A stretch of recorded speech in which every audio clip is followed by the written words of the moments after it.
accurate predictions which would seem to come true. And it was gathering around it a number of people that really believed that Spectra was a very special alien intelligence. First, it then did what many trickster gods seem to do. It told them a big lie.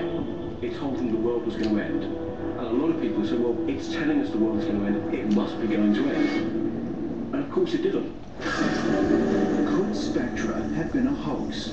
Or might it have been a so-called trickster god, purposely sending false messages? And might some similar extraterrestrial force or entity have been behind the actions of Adolfo Constanzo and others like him? Quite often in a lot of UFO contacting cults, a lot of information starts off being very, very sensible, appearing to check out, appearing to have a lot of validity, but it gets stranger and weirder, and predictions are made, and things are promised which are going to happen, which don't happen. We'll say that throughout the 21st century, just as the new form of gods has quite often become alien or interdimensional or extraterrestrial, those gods are still going to behave as trickster gods. Just because they're aliens doesn't mean there's not a trickster element among them. When on May 6, 1989, Adolfo Constanzo was cornered by the police, he ordered one of his disciples to shoot him.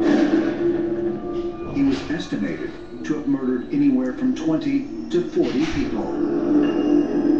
But what if a similar deadly cult is allowed to go unchecked for hundreds of years?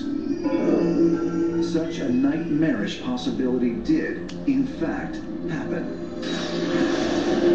And its victims numbered, not in the dozens or hundreds, but in the millions. On the next Brad Meltzer's Decoded. The Declaration of Independence is the key to our democracy, but is it also the key to a national treasure that's still out there right now? Do you know where it is, reading this? I have found a location that I think is where the treasure is. It's an all-new Brad Meltzer's Decoded, tonight at 10.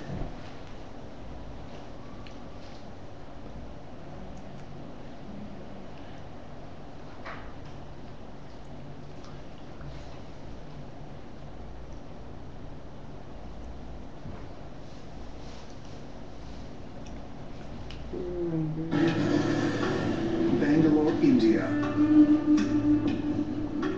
In the private collection of artist Joe Nambiar is a brass medallion made to honor the 18th century Italian sculptor Antonio Canova.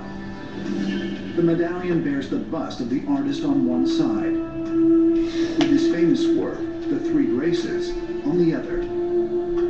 It is unique, not only because of the medallion's artistic value, but because it is connected to literally hundreds of murders, committed all by one man, known only as Varan. When we talk about Varan, what we are talking about is a mass murderer.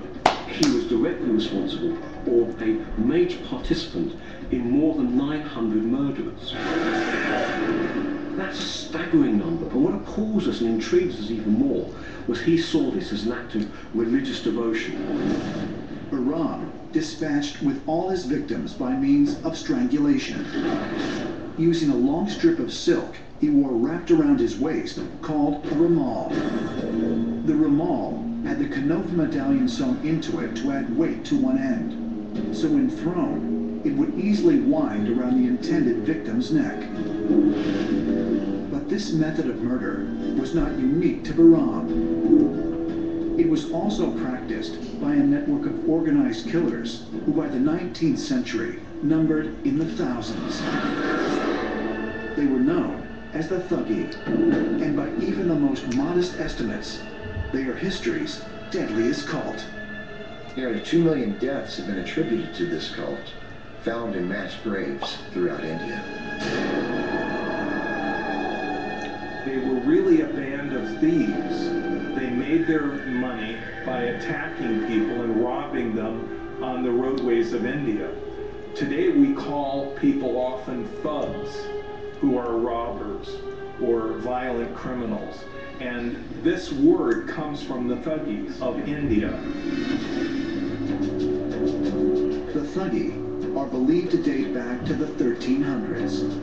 And although many have claimed they were no more than bandits, the Thuggee also claimed they murdered their victims for a very specific purpose, to offer blood to the Hindu goddess Kali. Murders were being done in the name of Kali by the Thuggee. There was a definite cult aspect to these murders. They weren't just about robbery. This was a devotional act. Kali is the black goddess. She has sunken eyes, fangs, and she has a very long, lolling tongue. She wears a garland of human skulls. And she also holds a severed head, and she holds a machete in one hand. She is the most powerful goddess there is, because she is totally unstoppable when she is angry. The Thuggee cult were wanting to offer blood to Kali because they didn't want to even spill one drop of blood. They would strangle their victims so that Kali would be able to have all of the victims' blood.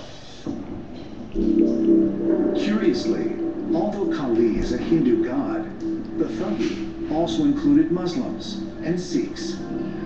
The Thuggees came from a very diverse background. So we see these people following Kali who may transcend religion, and they believe that Kali is a goddess that comes from the stars. This may represent an extraterrestrial. Could the Thuggee really have been influenced by an otherworldly visitor? One who had been mistaken for a god for centuries? And if so, why would an alien being have a thirst for human blood?